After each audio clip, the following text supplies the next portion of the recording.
This is Movietone. Lionel Gamlin reporting.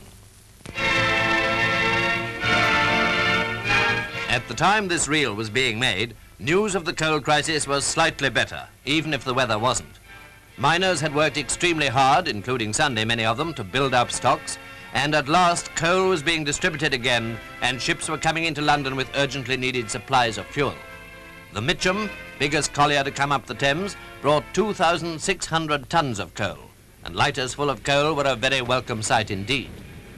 Great work was done in getting on with the unloading. The Wandsworth and District Gas Company, to give one example, unloaded 10,000 tons of coal in the record time of 40 hours. Yes, the situation was improving, but it was still very grave, and the bitterly cold weather, with the dangerous threat of more snow, persisted. The struggle to keep warm and do some cooking now and again was very grim. At places, people queued through night and early morning in freezing conditions to get a little coke to carry on with. No one in Britain will soon forget the rigours of this winter. Still, power stations now have better stocks, and somehow let's hope we shall get through, but at what a cost. Robert Rennick, chairman of the largest electricity company in the country, and the man who successfully directed the development and production of radar during the war, gives his view.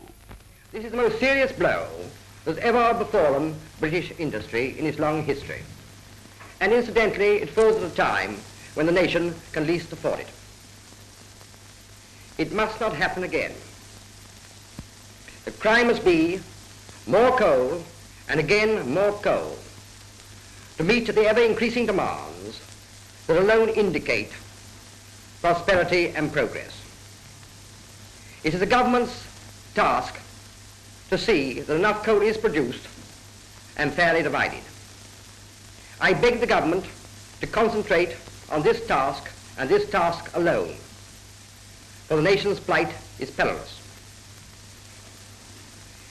It is your job and my job to save fuel, and especially electricity, in all ways and at all times.